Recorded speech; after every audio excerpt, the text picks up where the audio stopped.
2 সহস্রাধিক মানুষের তাজা প্রাণ আর অন্তত 1010 মানুষের অঙ্গহানির এক রক্তক্ষয়ী যুদ্ধ থেকে মাত্র মাস 3 দূরে দাঁড়িয়ে আজকের কথাগুলো বলছি। শহরের রাস্তায় এখনো শহীদ ওয়াসিমদের রক্তের ছোপ ছোপ দাগ লেগে আছে। স্বাভাবিক জীবনে ফিরতে পারেনি এখনো শহীদের পরিবারগুলো। ইয়ামিনের মা হয়তো কাউকে পেলেই জানতে চাইছে আমার খোকার উপর কিসের এত রাগ ছিল ওদের। সে প্রশ্নের উত্তর হয়তো কেউ কোনোদিন দিতে পারবে না। বুকের ভেতর গুলি নিয়ে নিস্তেজ পড়ে থাকা শরীরটাকে ওরা যেভাবে কুকুরের মতো টেনে হিঁচড়ে খেয়েছে, সভ্য এই সমাজে সেই উত্তর কি আসলেই আছে? পুড়ে যাওয়া লাশগুলোর কথা মনে করে সারা জীবন হয়তো হৃদয়টা পুড়তে থাকবে হতভাগা সেই মায়েদের। শহীদ ওমরের মা এখনো মানুষ পেলেই হয়তো প্রশ্ন করছে, আমার ছেলের বুকে ওরা এতগুলো গুলি কেন করলো? মারার জন্য তো একটা গুলি যথেষ্ট।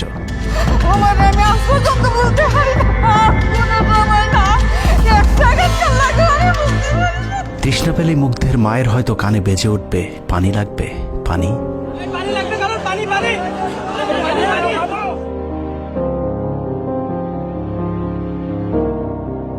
শুনেছি স্বাধীনতা অর্জনের চেয়ে রক্ষা করা অনেক কঠিন।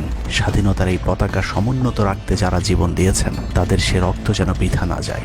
এ পতাকার জন্য যেন আর কাউকে জীবন দিতে না হয়। স্বাধীনতার এমন যুদ্ধ আর দেখতে চাই না। এ যুদ্ধের প্রতিপক্ষ অনেক হিংস্র, খুব নিষ্ঠুর। ওরা বুকে গুলি নিয়ে কাতরাতে থাকা মানুষকেও শান্তিতে মরতে দেয় না। ওরা আরো রক্ত চায়। 15 বছর মুসলিম নিধন করে ওদের এতটুকু অনুশোচনা নেই। রক্তের নেশায় এখনো বুঁদ হয়ে আছে হিংস্র পশু আত্মাগুলো। এদিকে এক পক্ষ নিজেদেরকে বিজয়ী ভেবে ঘরে ফিরেছে।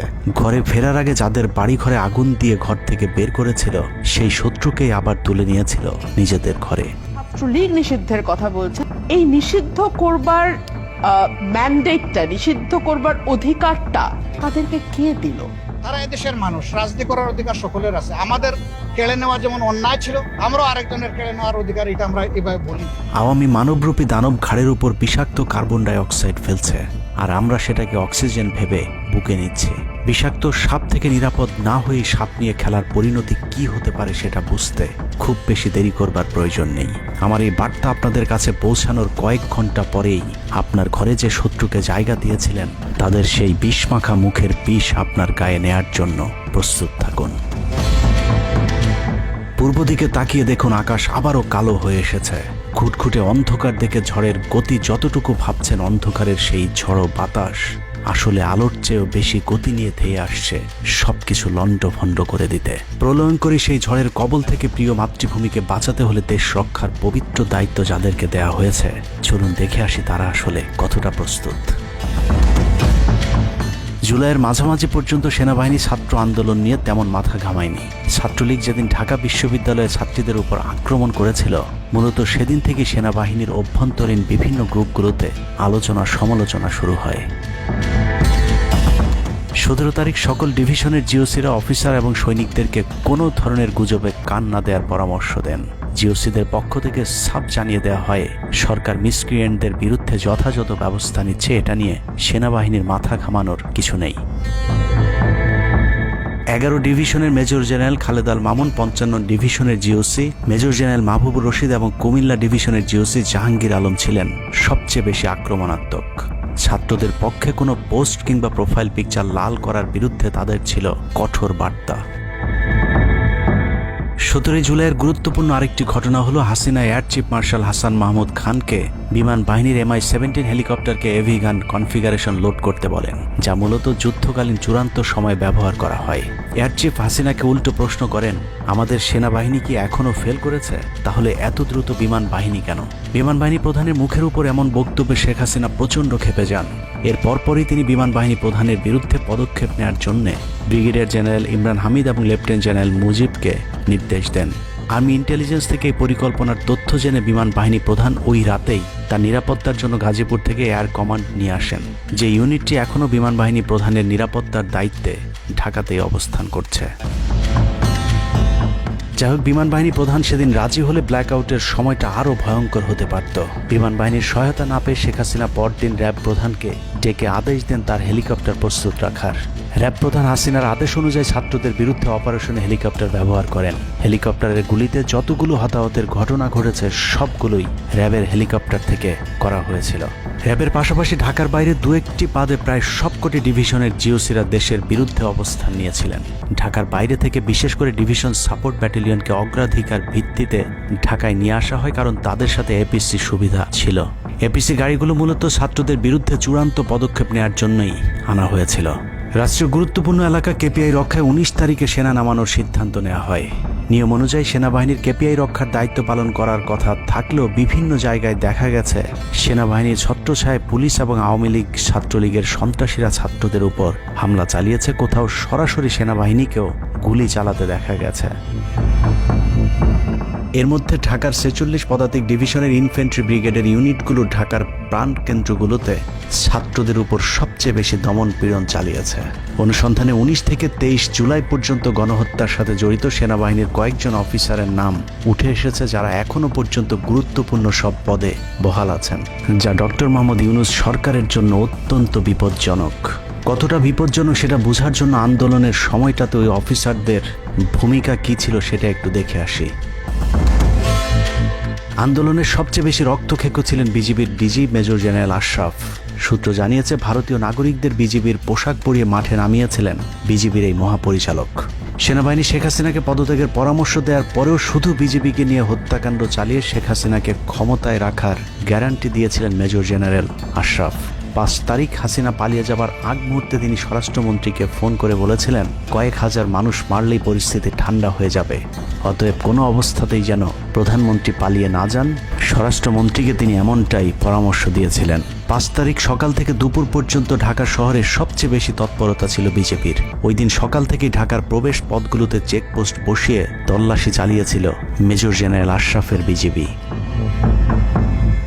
বিজিবির একটি সূত্র জানিয়েছে বিজিবি মহাপরিচালক প্রতিদিন সিওদের কাছ থেকে হিসেব নিতেন কে কতজন ছাত্র হত্যা করেছে।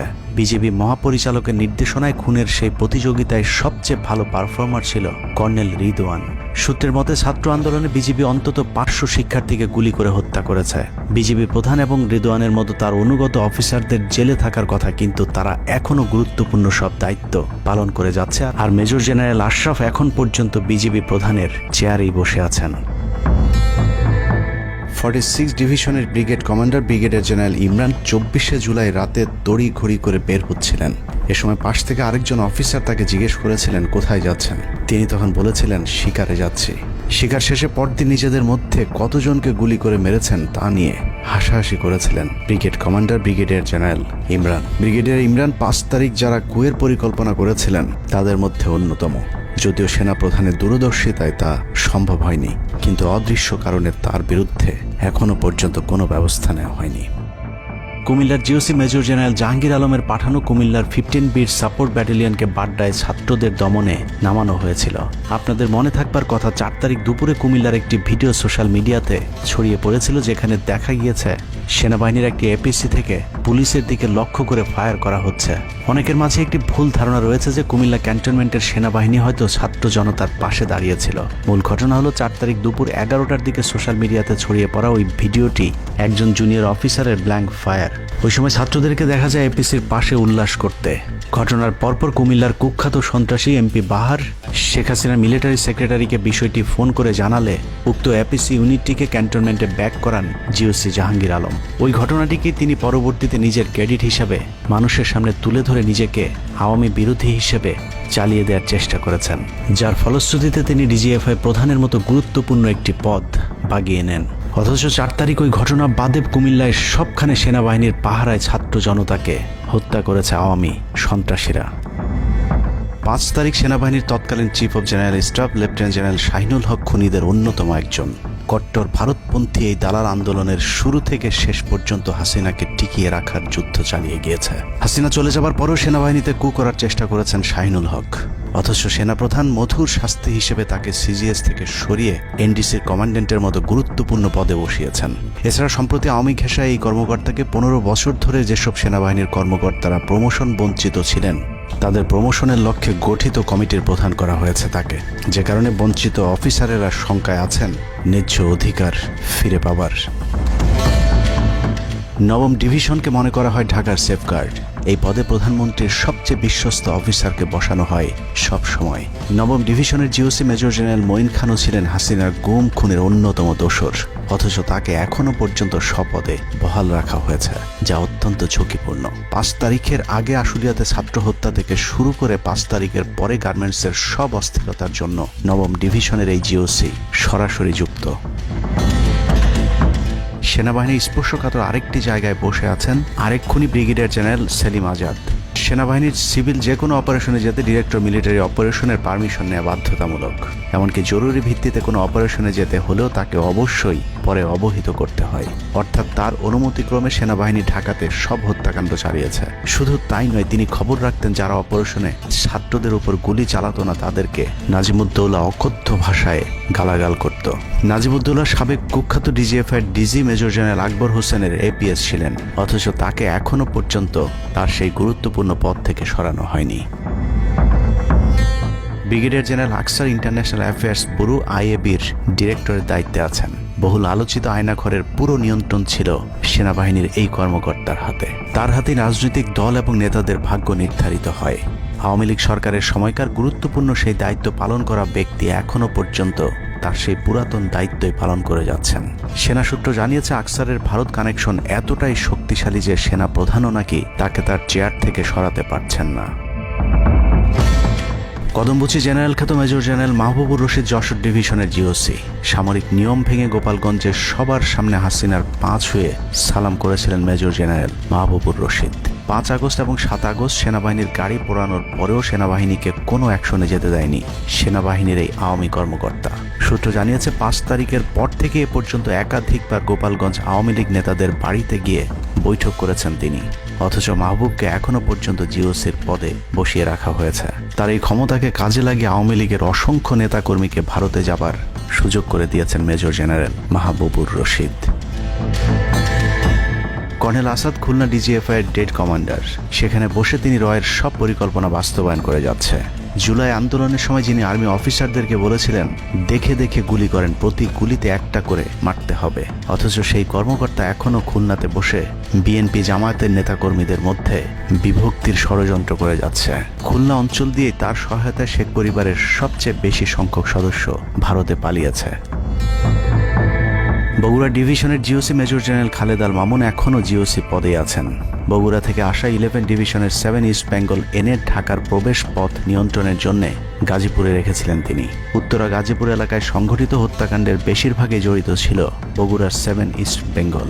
রহস্যজনক কারণে 7 ইস্ট বেঙ্গলকে এখনো পর্যন্ত বগুড়ায় ফেরত না পাঠিয়ে ঢাকাতেই রাখা হয়েছে। মেজর জেনারেল ফেরদৌস হাসান সেলিম, যার মা ছিলেন হাসিনার অত্যন্ত ঘনিষ্ঠ বান্ধবী। ফেরদৌস সেলিম শেখ হাসিনাকে ফুপু বলে ডাকতেন। 27তম বিএমএ লং কোর্সের এই অফিসারের পাসিং আউটে শেখ হাসিনা নিজে উপস্থিত ছিলেন, যদিও হাসিনা তখন বিরোধী দলীয় নেত্রী ছিলেন। ডিজিএফের পদে থাকাকালীন হাসিনার টাকা পাচার এবং থাইল্যান্ডের বিভিন্ন ব্যবসা দেখাশোনার দায়িত্ব ছিল তার। 5 তারিখের সময়টাতে গুরুত্বপূর্ণ কোনো পদে না থাকায় নিজেকে এখন আওয়ামী বিরোধী দাবি করছেন ফেরদৌস হাসান সেলিম। ভয়ঙ্কর বিষয় হচ্ছে ডক্টর মোহাম্মদ ইউনূসকে ভুল বুঝিয়ে ইউনূসের মিলিটারি সেক্রেটারির পদে বসে সব কুটচাল চেলে যাচ্ছেন major general Ferdous Hasan. Guarantee দিয়ে বলে রাখলাম, সুযোগ পেলে সবার আগে ডক্টর মোহাম্মদ ইউনূসের মিলিটারি সেক্রেটারি নিজেই ইউনূসের গলা চেপে ধরবে। অতএব যত দ্রুত সম্ভব ডক্টর মোহাম্মদ ইউনূসের মিলিটারি সেক্রেটারির পদ থেকে তাকে সরাতে হবে। শেখ হাসিনার গণভবন ঠেকাতে সবচেয়ে বেশি শক্ত বলয় তৈরি করা হয়েছিল। অনুসন্ধানে জানা যায় শেখ হাসিনাকে রক্ষা করতে গণভবনের আশপাশে সেনাবাহিনীর অন্তত 13টি অস্থায়ী চেকপোস্ট বসানো হয়েছিল, যেখানে east Bengal regiment, field regiment artillery, Bangladesh infantry regiment, infantry brigade headquarter সহ সেনাবাহিনীর বেশ কয়েকটি চেকপোস্ট বসানো হয়েছিল শুধুমাত্র শেখ হাসিনাকে রক্ষা করার জন্যে। সেনাবাহিনীর এসব আর্মি অফিসারদের সম্মিলিত অপারেশনে ছাত্রদের উপর চালানো হয়েছে নির্মম নৃশংস হত্যাযজ্ঞ। কিন্তু এই হত্যাকাণ্ডই সেনাবাহিনীর ভেতরে থাকা দেশপ্রেমিক অফিসারদের বিবেকের দরজা খুলে দিয়েছিল। 20 থেকে 23 জুলাই ইন্টারনেট বন্ধ করে যে পৈশাচিক হত্যাকাণ্ড চালানো হয়েছে, সেই দৃশ্য যখন একের পর এক সামনে আসতে শুরু করেছিল, তখন সাধারণ মানুষ যেভাবে স্তম্ভিত হয়েছিল, ঠিক একইভাবে সেনাবাহিনীর বিবেকবান জুনিয়র এবং মধ্যম সারির অফিসারদেরকেও ব্যাপকভাবে নাড়া দেয়। ভিডিওগুলো যত ছড়িয়ে পড়ছিল ততই থমথমে হয়ে উঠতে থাকে সেনাবাহিনীর অভ্যন্তরীণ পরিবেশ। 27 তারিখ প্রাপ্ত গোয়েন্দা তথ্যের ভিত্তিতে সেনাপ্রধানকে জানানো হয় পরিস্থিতি নিয়ন্ত্রণের বাইরে চলে যাচ্ছে। কোনো অবস্থাতেই প্রধানমন্ত্রীকে ক্ষমতায় রেখে পরিস্থিতি নিয়ন্ত্রণ করা সম্ভব নয়। গোয়েন্দা ওই রিপোর্টে আরও জানানো হয় সেনাবাহিনীর ভেতরে বিদ্রোহের আশঙ্কা দেখা দিয়েছে। বিশেষ করে মধ্যম সারি এবং জুনিয়র অফিসারদের ভেতর ব্যাপক অসন্তোষ লক্ষ্য করা যায়। একই রিপোর্ট প্রধানমন্ত্রীর অফিসকেও অবহিত করা হয়। সেই রিপোর্টের পরেও কঠোর অবস্থানে যাবার সিদ্ধান্ত নেওয়া হয় সরকারের পক্ষ থেকে। এদিকে গোয়েন্দা রিপোর্টের প্রেক্ষিতে সেনা ইউনিটের মধ্যম সারি জুনিয়র অফিসার এবং সৈনিকদের উপর কঠিন সামরিক গোয়েন্দা নজরদারি চলতে থাকে, যে কারণে প্রচণ্ড ক্ষোভ থাকলেও কোনো ধরনের পূর্ব প্রস্তুতি ও পারস্পরিক যোগাযোগ না থাকায় সেনাবাহিনীর দেশপ্রেমিক অফিসার ও সৈনিকেরা কিংকর্তব্য বিমূঢ় হয়ে পড়েন। 27-28 দুই দিন এভাবেই টান উত্তেজনার মধ্য দিয়ে কেটেছে। 29শে জুলাই শেখ হাসিনাকে পরিস্থিতি সম্পর্কে ধারণা দিতে সেনাপ্রধান সারা দেশের অফিসারদেরকে নিয়ে সেনা সদরের হেলমেটে একটি ভিডিও টেলিকনফারেন্সে দরবার গ্রহণ করেন। সেই কনফারেন্সে অপারেটরের অসাবধানতাবশত স্ক্রিনে হঠাৎ করে ক্যামেরা টার্ন অফ করা HPM নামে একটি বক্স ভেসে উঠেছিল। এরপরে উপস্থিত অফিসারেরা হাসিনার উপস্থিতির বিষয়টি বুঝে ফেলেন। অনেকের ধারণা শেখ হাসিনা উপস্থিত আছেন এটা বোঝাতেই HPM বক্সটি সবাইকে দেখানো হয়েছিল, যেন কেউ কোনো ধরনের অভিযোগ করতে না পারেন। কিন্তু সবাইকে অবাক করে বেশ কয়েকজন অফিসার তাদের ক্ষোভের কথা জানান। এর মাঝে রাজশাহী CMH এর একজন মেজর র্যাঙ্কের নারী চিকিৎসক 19 থেকে 23 তারিখ পর্যন্ত চলা ছাত্র হত্যার বিভীষিকাময় বর্ণনা তুলে ধরে আবেগী এক বক্তব্য দেন। সূত্র জানিয়েছে এ সময় সেনাবাহিনীর কয়েকজনকে কাঁদতে দেখা গেছে। একদিকে সেনাবাহিনীর উচ্চপদস্থ অফিসারদের মারমুখী অবস্থান, অন্যদিকে বেশিরভাগ জুনিয়রদের নিষ্ক্রিয়তার মধ্য দিয়ে সেনাবাহিনীতে স্পষ্ট দুটি ভাগ লক্ষ্য করা যায়। এরই মধ্যে সেনাবাহিনীর কাছে প্রাপ্ত গোয়েন্দা তথ্য অনুযায়ী যে কোনো সময় সেনাবাহিনীতে বিদ্রোহ দেখা দিতে পারে। বিশেষ করে লেফটেন্যান্ট কর্নেল থেকে নিচের অফিসারদের ভেতর ব্যাপক ক্ষোভের বিষয়টি গোয়েন্দা প্রতিবেদনে জানানো হয়। সেই প্রেক্ষিতে 3 তারিখ শর্ট নোটিসে আরেকটি টেলিকনফারেন্স কল করা হয়। মূলত ওই রিপোর্টের প্রেক্ষিতে হাসিনার বিশ্বস্ত ওয়াকার হাসিনা থেকে মুখ ফিরিয়ে নেন, কারণ হাসিনাকে বাঁচাতে গিয়ে তিনি নিজের জীবন বিপদে ফেলতে চাননি। 3 তারিখ কনফারেন্সের শুরুতেই সবাইকে ঠান্ডা রাখতে একটি মুনাজাত করা হয়েছিল। যে মুনাজাতে গুরুত্বপূর্ণ একটি দোয়া ছিল রাব্বানা লা তাজআলনা মাআল কওমিজ জালিমিন, অর্থাৎ হে আল্লাহ আমাদেরকে জালিম সম্প্রদায়ের অন্তর্ভুক্ত করবেন না। এ সময় পুরো দরবার রুমে পিন পতন নীরবতা লক্ষ্য করা গেছে। মূলত এই মুনাজাতের মধ্য দিয়ে ফয়সালা হয়ে যায় সেনাবাহিনী কাদের পক্ষে দাঁড়াবে।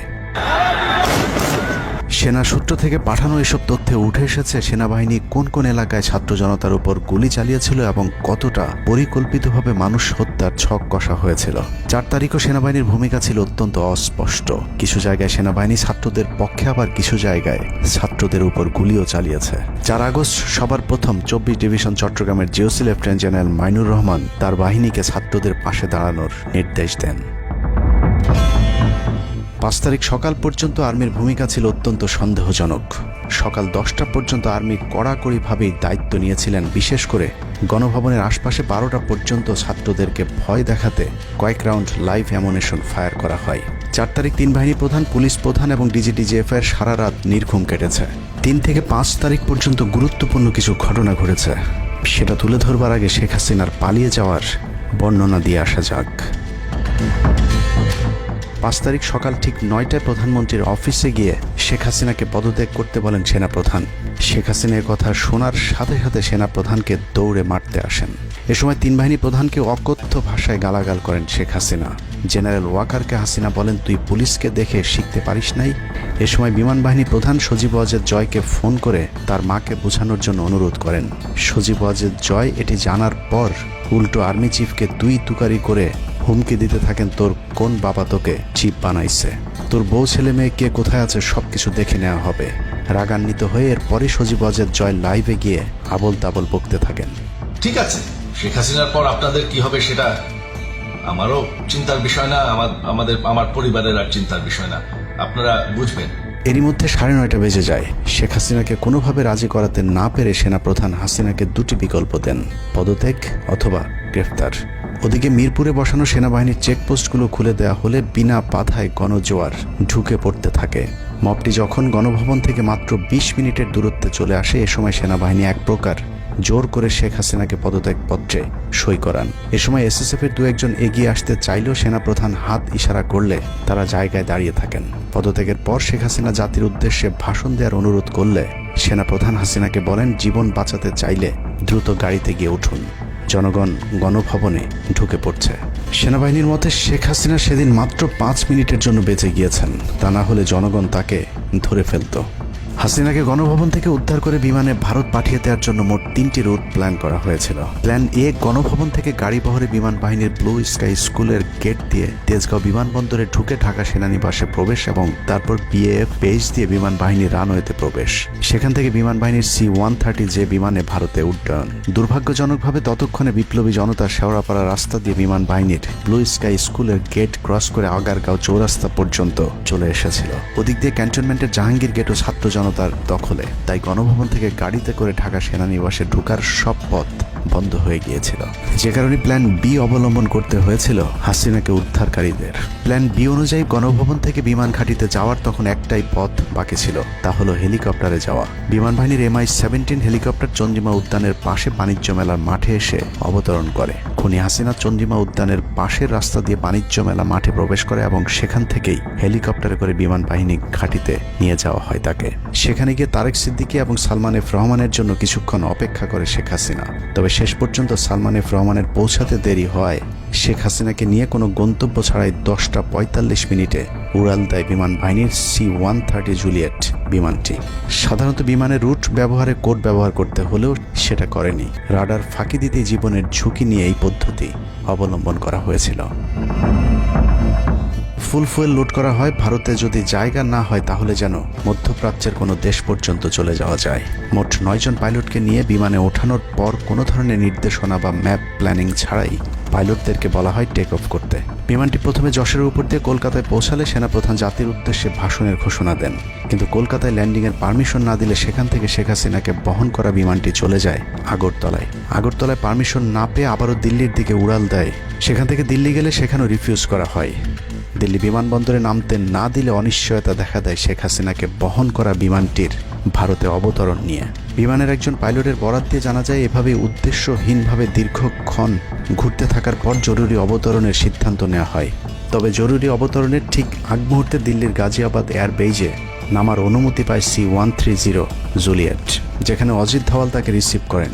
অবতরণে জটিলতার কারণেই 5 তারিখ সেনাপ্রধান জাতির উদ্দেশ্যে ভাষণ দিতে বারবার দেরি করছিলেন, কারণ তিনি নিশ্চিত হতে চাচ্ছিলেন শেখ হাসিনা ভারতে অবতরণ করেছেন। তারপরই বাংলাদেশের মানুষ মুক্তি পায় এক ফেরাউনের হাত থেকে। হাসিনা পালিয়ে যাওয়ার সেই খবর পৃথিবীর সবাই জানে, কিন্তু 3 থেকে 5 তারিখ পর্যন্ত ক্যান্টনমেন্টে কিছু ঘটনা ঘটেছে যেই ঘটনা এখনো আমাদের কাছে অজানা। 3 তারিখ সেনাপ্রধানের ওই ভার্চুয়াল মিটিংয়ের পর মোটামুটি নিশ্চিত হয়ে যায় শেখ হাসিনা অধ্যায় বাংলাদেশের শেষ। শুরু হয় ভারতের প্ল্যান বি বাস্তবায়নের প্রক্রিয়া। 3 তারিখ রাতে আসিফ নজরুলের সাথে ডিজিএফআই কার্যালয়ের পাশের একটি ভবনে আসিফ নজরুলের ঘনিষ্ঠ বন্ধু major general Hamid, lieutenant general Mujib এবং মেজর জেনারেল ফেরদৌস সেলিমের একটি গোপন বৈঠক হয়, যেখানে ভারতীয় গোয়েন্দা সংস্থার 16 জন কর্মকর্তা উপস্থিত ছিলেন। মূলত 5 তারিখ শেখ হাসিনা পদত্যাগ করার পর করণীয় নির্ধারণ করতেই ওই বৈঠক অনুষ্ঠিত হয়। দীর্ঘ বৈঠক শেষে মোট 3টি বিকল্প নির্ধারণ করা হয়। প্রথমটি জরুরি অবস্থা জারি করে সেনাবাহিনীর হাতে ক্ষমতা দেয়া, দ্বিতীয়টি আসিফ নজরুলকে প্রধান উপদেষ্টা করে একটি অন্তর্বর্তীকালীন সরকার গঠন। অন্তর্বর্তীকালীন সরকারের ভেতরে যেন ভারতীয় বলয়ের লোকজন বেশি সংখ্যায় রাখা যায় সেটা নিশ্চিত করার ব্যাপারেও আলোচনা হয় বৈঠকে, এবং সেটা নিশ্চিত করতে আসিফ নজরুলের পেছনে সেনাবাহিনীর ওই অংশটির সর্বোচ্চ সাপোর্ট থাকারও নিশ্চয়তা দেওয়া হয়। মূলত আসিফ নজরুলকে সামনে রেখে সেনাবাহিনীর মাধ্যমেই দেশ চালানোর পরিকল্পনা করা হয়েছিল 3 তারিখের ওই গোপন বৈঠকে।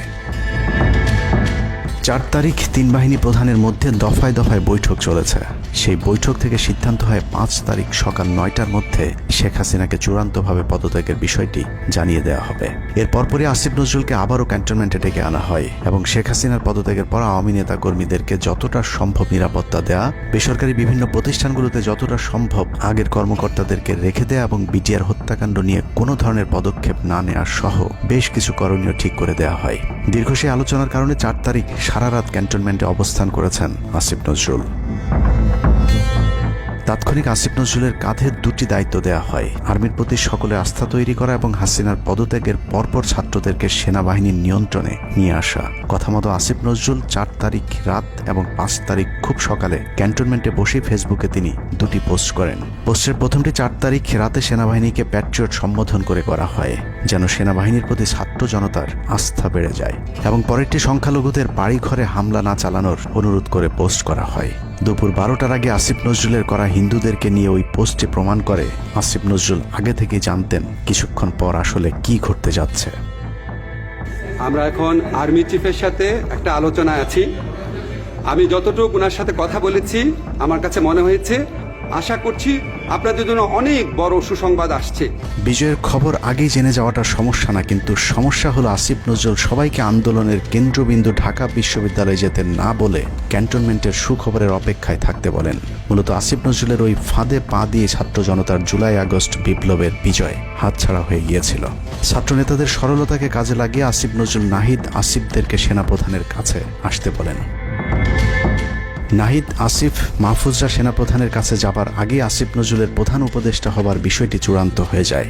সমন্বয়কেরা পৌঁছানোর পর সেনাপ্রধান তাদেরকে জানায় আসিফ নজরুল হচ্ছেন প্রধান উপদেষ্টা, কিন্তু ছাত্ররা ডক্টর মোহাম্মদ ইউনূসকে প্রধান উপদেষ্টা বানানোর দাবি করলে আসিফ নজরুল তাদেরকে জানায় ডক্টর ইউনূস প্রধান উপদেষ্টা হতে রাজি না। কিন্তু ছাত্র নেতাদের সাথে ইউনূসের আগে থেকে যোগাযোগ ছিল, যে কারণেই সেনাপ্রধানকে ছাত্ররা জানায় আমরা ডক্টর ইউনূসের সাথে একান্তে কথা বলতে চাই। ছাত্ররা ডক্টর ইউনূসকে ফোন করলে তিনি জানান প্রধান উপদেষ্টা হতে চান না সেনাবাহিনী কিংবা আসিফ নজরুলের কাছে তার এরকম কোনো বার্তা তিনি দেননি। এরপর ছাত্র নেতাদের দাবির মুখে ইউনূসকে প্রধান উপদেষ্টা বানাতে বাধ্য হয় সেনাবাহিনী। ডক্টর মোহাম্মদ ইউনূসকে প্রধান উপদেষ্টা করা হলেও ক্ষমতার কেন্দ্রে থেকে যায় ভারত নিয়ন্ত্রিত ক্যান্টনমেন্টের মদতপুষ্ট আসিফ নজরুল, যাকে তারা সুনিপুণভাবে গেল এক যুগে তিলে তিলে তৈরি করেছেন। আসিফ নজরুল তার মন্ত্রণালয়ের বাইরেও সবখানে নিয়োগ থেকে বদলি বরখাস্তের একক ক্ষমতা ভোগ করতে থাকে। একদিকে সেনাবাহিনীর ছত্রছায়া আসিফ নজরুলের হাত ধরে ভারতীয় এজেন্টদেরকে গুরুত্বপূর্ণ সব পদে বসানো হচ্ছিল, অন্যদিকে চলছিল পুরো দেশ দখলের ভয়ঙ্কর ষড়যন্ত্র। কিন্তু ছাত্রদের চাপের মুখে আসিফ নজরুলের পরিবর্তে ডক্টর মোহাম্মদ ইউনূসের প্রধান উপদেষ্টা হবার বিষয়টি কোনোভাবেই মেনে নিতে পারেনি সেনাবাহিনীর ভারতপন্থী অংশটি, যে কারণে 5 তারিখ রাতেই একটি ব্যর্থ সেনাকুয়ের ষড়যন্ত্র করা হয়েছিল। 5 তারিখের পরপর ইউনূসের একের পর এক ভারতীয় আগ্রাসন বিরোধী বক্তব্যে আতঙ্কিত হয়ে ওঠে ভারতীয় বলয়, যে কারণে 8 তারিখ শপথ নেয়ার আগেই ডক্টর মোহাম্মদ ইউনূসকে হত্যা করে সেনাকুয়ের আরেকটি চেষ্টা চালায় সেনাবাহিনীর ওই অংশটি। 8 তারিখ ডক্টর ইউনূসের নেতৃত্বে নতুন সরকার শপথের ঠিক আগ মুহূর্তে একটি সেনাকুয়ের চেষ্টা করা হয়। কুয়ের নেতৃত্ব দেন লেফটেন্যান্ট জেনারেল মুজিব এবং মেজর জেনারেল হামিদুল হক।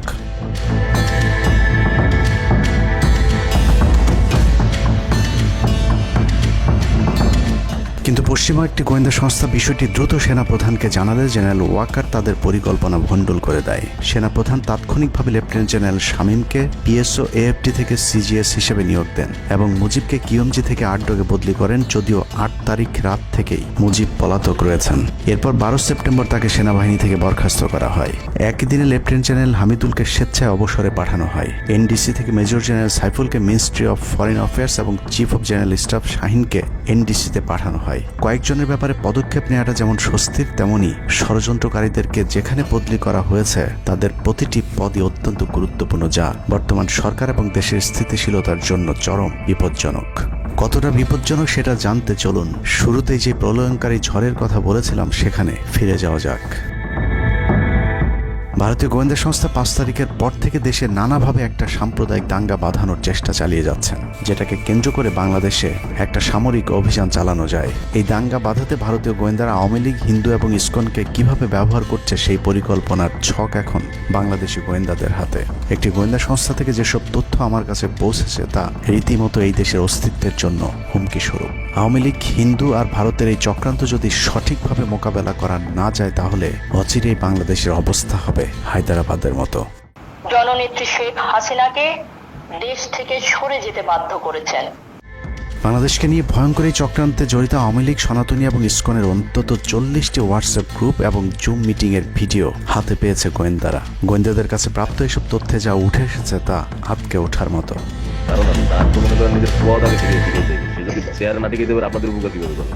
সেনাপ্রধান জামাত হলে এতদিন আওয়ামী লীগ বাইসে ফেলা দিত, ঠিক আছে?